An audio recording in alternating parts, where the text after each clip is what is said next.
So இப்போ நம்ம ரீசெண்டாக ஒரு வீடியோ பார்த்துருப்போம், ஆக்டர் ஸ்ரீயோட வீடியோ. ஸோ அவரோட பர்டிகுலர் சேஞ்சஸ்க்கு என்ன ரீசன் இருக்கும்? அதாவது சைக்காலஜிக்கலாக கேட்குறேன், என்ன ரீசன் இருக்கும்னு நினைக்கிறீங்க மேம்? அதான் நான் ஏற்கனவே நிறைய இன்டர்வியூஸில் சொல்லியிருக்கேன். நம்ம அவரை நேரில் பார்க்காம சொல்ல முடியாது. எல்லாமே அசம்ஷன்ஸ் தான் நம்ம இப்போ கொடுக்குறது.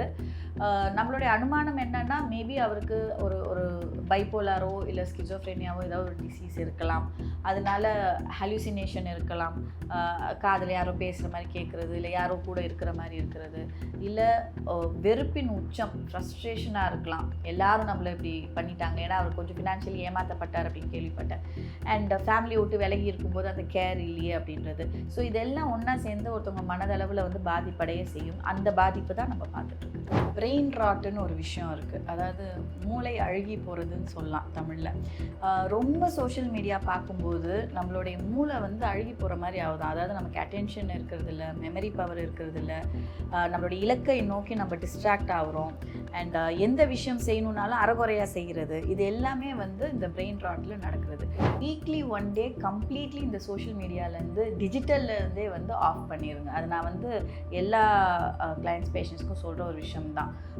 சண்டே ஒரு நாள் கம்ப்ளீட் ஆஃப். நீங்கள் அதில் ஸ்க்ரால் பண்ணுறதோ இல்லை ஃபோன் பேசுறதோ எதுவுமே வேணாம். யார்கிட்ட பேசணும்னு வச்சுன்னா நேரில் போய் பேசுங்க. உங்களுக்கு எதாவது ஷாப்பிங் பண்ணணும்னு வச்சுன்னா கடைக்கு போங்க. அந்த மாதிரி make it a day where you live yourself. நீங்கள் வந்து அந்த ஃபோனை டிபெண்ட் பண்ணி இல்லாமல் வாழ்கிறதுக்கு ஒரு நாள் வச்சுக்கோங்க. இப்போல்லாம் வந்து ஃபோனை வச்சுட்டு எல்லா இடத்துலையும் உட்காந்துட்டே இருக்காங்க. நான் வந்து இப்போ சமீபத்தில் தான் வெளிநாட்டுக்கு போயிட்டு வந்தேன். ஃப்ளைட்டில் பார்க்குற அத்தனை பேரும் யூனிஃபார்மாக ஃபோனை வச்சுட்டு ஏதோ நோண்டிகிட்டு இருக்காங்க.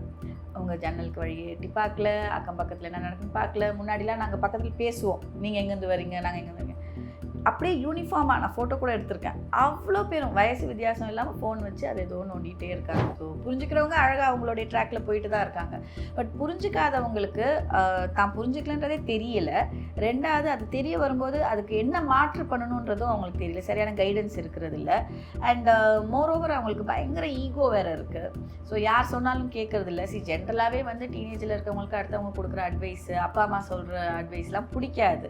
ஆனால் இப்போ இருக்கிற ஜென்ரேஷன் வந்து அதை சொல்கிறதுக்கு நீங்கள் யாருமே இல்லை அப்படின்ற மாதிரி ஒரு எண்ணத்தில் இருக்காங்க. அது கூட நீங்கள் சொல்ல முடியாது அப்படின்ற மாதிரி. டிவோர்ஸ் வந்து இப்போ இல்லை, ரொம்ப நாளுக்கு முன்னாடி ஆரம்பிச்சிருச்சு. இன்ஃபேக்ட் நானே நிறைய வார்னிங்ஸ் கொடுத்துட்ருக்கேன், இது வந்து எங்கே போகுதுன்னு தெரியலன்னு. ஏன்னா 2 ஃபேமிலி கோர்ட் இருந்தது, 5 ஆச்சு, இப்போ 7, இப்போ 8, 9 ஆயிடுச்சுன்னு நினைக்கிறேன். த நம்பர் ஆஃப் டிவோர்ஸஸும் ஜாஸ்தி ஆகிடுச்சு. நீங்கள் சொல்கிற லாங் டேர்ம் மாத்திரம் இல்லை, ஷார்ட் டேர்ம் 1 வருஷத்துக்குள்ளே கல்யாணமானவங்க பல பேர் இப்போ டிவோர்ஸ் எடுத்துகிட்ருக்காங்க. யோசிச்சு பண்ணுறது நல்லது. அவசியப்பட்டால் பண்ணலாம், ஆனால் அனாவசியமாக பண்ணுறாங்கன்றது தான் இப்போ நமக்கு வருத்தமான விஷயம். ட்ரெண்டிங் தமிழ் நேயர்கள் அனைவருக்கும் வணக்கம். இன்னைக்கு நம்ம எங்கே இருக்கோம்னு பார்த்தீங்கன்னா, சென்னையோட பிரபலமான சைக்காலஜிஸ்டான டாக்டர் அபிலாஷா மேம் தான் மீட் பண்ண வந்திருக்கோம். வணக்கம் மேம். வணக்கம் மேம். இப்போ பார்த்தீங்கன்னா எக்ஸசிவான சோஷியல் மீடியா யூசஸ்னால எந்த அளவுக்கு பீப்புள்ஸோட மென்டல் ஹெல்த்தை ரொம்ப அஃபெக்ட் பண்ணுது, அதுவும் முக்கியமாக நம்ம யங் அடல்ட்ஸ்க்கு, அதை பற்றி சொல்லுங்கள். பிரெயின் ராட்டுன்னு ஒரு விஷயம் இருக்குது. அதாவது மூளை அழுகி போகிறதுன்னு சொல்லலாம் தமிழில். ரொம்ப சோஷியல் மீடியா பார்க்கும்போது நம்மளுடைய மூளை வந்து அழுகி போகிற மாதிரி ஆகுது. அதாவது நமக்கு அட்டென்ஷன் இருக்கிறது இல்லை, மெமரி பவர் இருக்கிறது இல்லை, நம்மளுடைய இலக்கை நோக்கி நம்ம டிஸ்ட்ராக்ட் ஆகிறோம். அண்ட் எந்த விஷயம் செய்யணுன்னாலும் அறகுறையாக செய்கிறது. இது எல்லாமே வந்து இந்த பிரெயின் ராட்டில் நடக்கிறது. நீங்கள் நிறைய பேர் நோட்டீஸ் பண்ணிங்கன்னா பேசிகிட்டே இருப்பாங்க, திடீர்னு ஜோன் அவுட் ஆகிடுவாங்க, வேறு ஏதோ சிந்தனைக்கு போவாங்க. அவங்களால ஒரு விஷயத்த அட்டென்ஷன் கொடுத்து கவனிக்க முடியாது.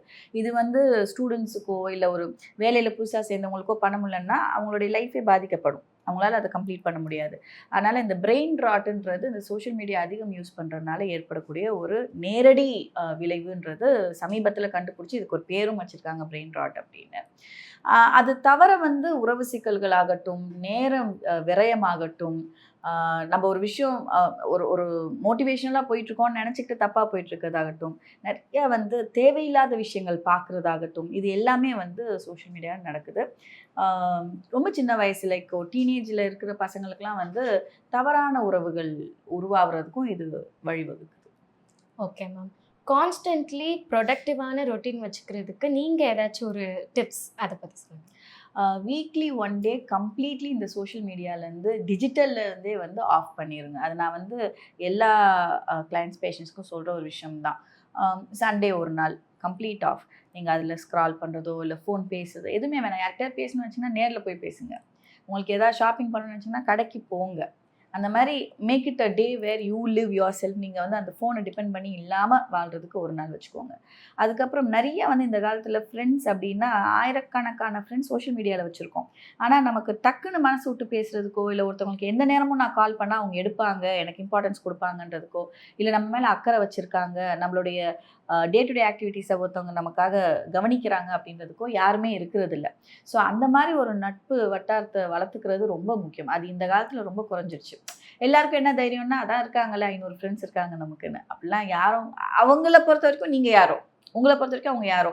ஆனால் அந்த ஃப்ரெண்ட்ஸுன்ற பேரில் அவங்க வரனால அவங்க ஃப்ரெண்ட்ஸ் ஆகிட மாட்டாங்க. ஸோ அந்த இமோஷனல் இன்வெஸ்ட்மெண்ட்ன்றது ரொம்ப முக்கியம். அது நம்ம இறங்கி செஞ்சால் தான் நமக்கு திருப்பி கிடைக்கும். அது 3வது விஷயம் ஃபிசிக்கல் ஆக்டிவிட்டி. இப்போல்லாம் வந்து ஃபோனை வச்சுட்டு எல்லா இடத்துலையும் உட்காந்துட்டே இருக்காங்க. நான் வந்து இப்போ சமீபத்தில் தான் வெளிநாட்டுக்கு போயிட்டு வந்தேன். ஃப்ளைட்டில் பார்க்குற அத்தனை பேரும் யூனிஃபார்மாக ஃபோனை வச்சுட்டு ஏதோ நோண்டிகிட்டு இருக்காங்க. அவங்க ஜன்னலுக்கு வழியே எட்டி பார்க்கல, அக்கம் பக்கத்தில் என்ன நடக்குன்னு பார்க்கல. முன்னாடிலாம் நாங்கள் பக்கத்தில் பேசுவோம், நீங்கள் எங்கேருந்து வரீங்க, நாங்கள் எங்கேருந்து வரீங்க. அப்படியே யூனிஃபார்மாக நான் ஃபோட்டோ கூட எடுத்திருக்கேன். அவ்வளோ பேரும் வயசு வித்தியாசம் இல்லாமல் ஃபோன் வச்சு அதை ஏதோ நோண்டிகிட்டே இருக்காங்க.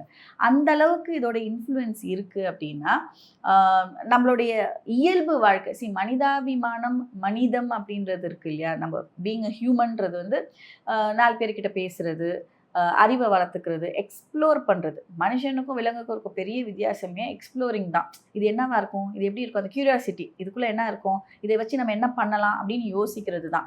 இப்போ இந்த ஃபோனை வச்சு நம்ம பார்த்துட்டே இருக்கும்போது அதை நம்ம கட் பண்ணிடுறோம், அங்கே இருக்கிறத மட்டுமே பார்க்குறோம்.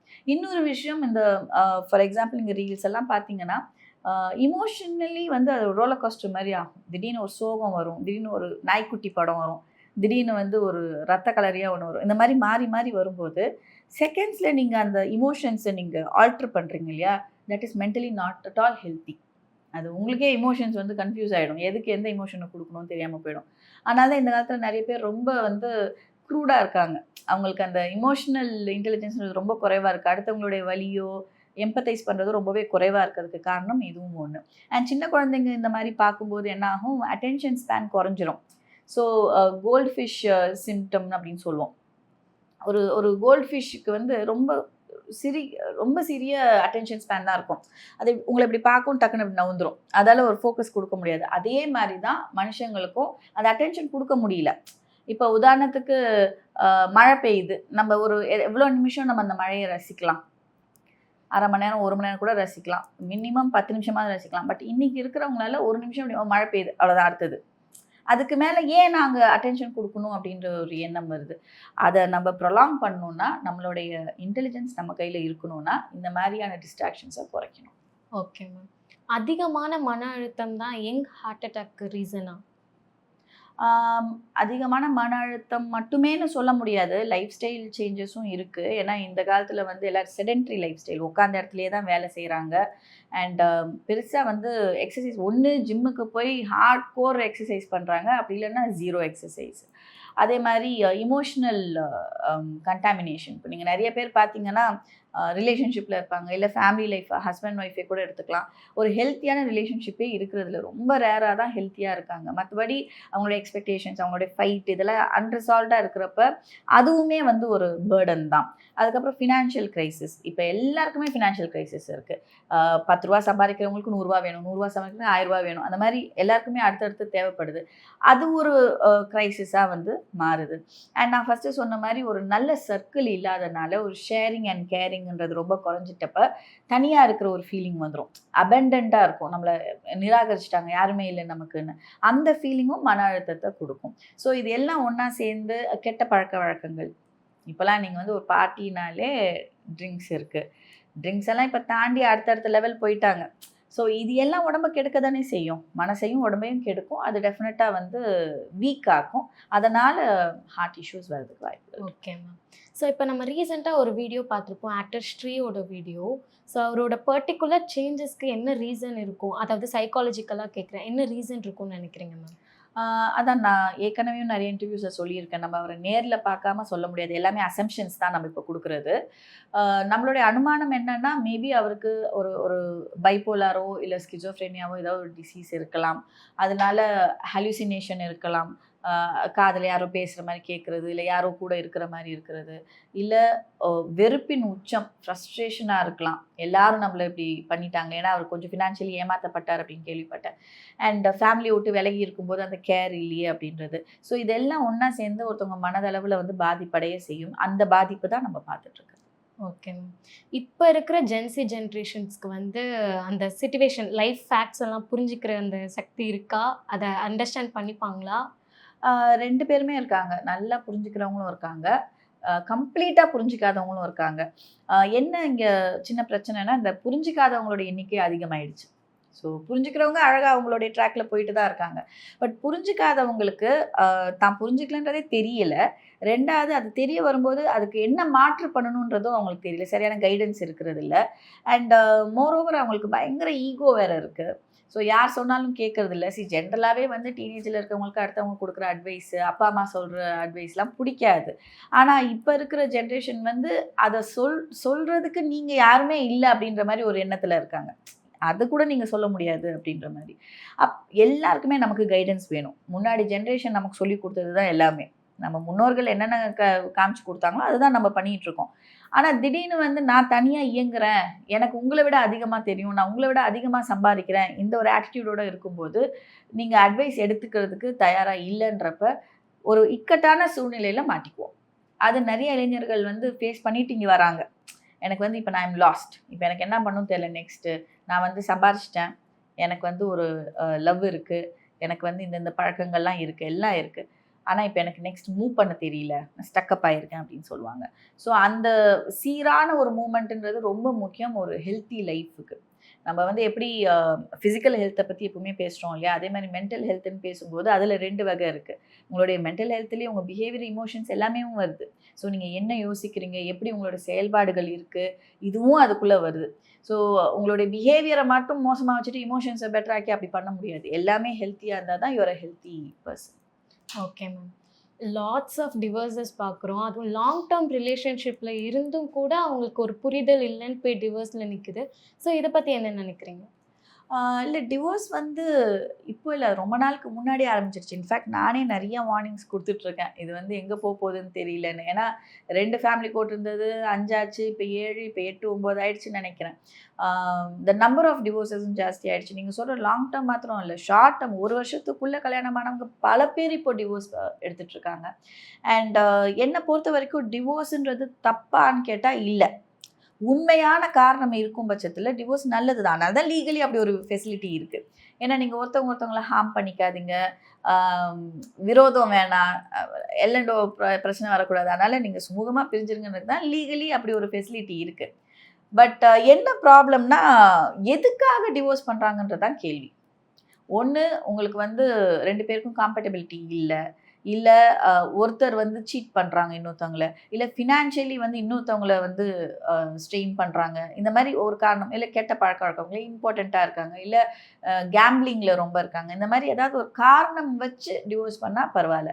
சின்ன சின்ன ஈகோ இஷ்யூஸ்க்கு, இவர் என்ன இப்படி சொல்லிட்டாரு, அப்போ வந்து கல்யாணத்தப்போ இவங்க இப்படி பண்ணாங்க, இதெல்லாம் வச்சு மனசில் வச்சுக்கிட்டு அவங்க குடும்பத்தையே நான் பழி வாங்குறேன், இப்படி இல்லாமல் டிவோர்ஸ் நடக்குது. அது என்னன்னா, divorce is not about 2 people. அந்த ஹஸ்பண்ட் ஒய்ஃப் மட்டும் கிடையாது, அந்த வீட்டு குழந்தைகளும் அந்த வீட்டு பெரியவங்களும் இதில் இன்வால்வ்டு, சொந்தக்காரங்களாமும் இன்வால்வ்டு. ஸோ நல்லா இருக்கிற ஒருத்தவங்கள நீங்கள் எப்படி அணுகுவீங்க? அந்த மாப்பிள்ளை சைடில் ஒருத்தர் என்கிட்ட நல்லா தான் பழகுறாரு, ஆனால் டிவோர்ஸ் ஆகிடுச்சு, எப்படி அவர் நான் இப்போ அணுக முடியும்? ஸோ இந்த மாதிரி நிறைய காம்ப்ளிகேஷன் இருக்குது. யோசித்து பண்ணுறது நல்லது. அவசியப்பட்டால் பண்ணலாம், ஆனால் அனாவசியமாக பண்ணுறாங்கன்றது தான் இப்போ நமக்கு வருத்தமான விஷயம். உதாரணத்துக்கு இதே மாதிரி ஒரு சிமிலர் கேஸில் வந்து இது சின்ன பிரச்சனை, காலேஜில் ஒரு சின்ன பிரச்சனைக்கு அந்த பொண்ணோடைய ஃபோட்டோவையும் ஃபோன் நம்பரையும் சோஷியல் மீடியாவில் போட்டு விட்டுட்டாங்க. தப்பான ஒரு இதில் அந்த பொண்ணுக்கு அளவுக்கு போயிடுச்சு. அது ஒரு பிரச்சனையே இல்லை, ரொம்ப சில்லி பிரச்சனை. நான் என்ன சொல்கிறேன், இதுக்கு வந்து இது பதில் இல்லை. வந்து பல காரணங்களுக்காக ஆரம்பிக்கும். ஒன்று, குடும்பத்திலே ஜெனட்டிக்கலாகவும் இருக்கலாம், இல்லை சிச்சுவேஷனால் இருக்கலாம்.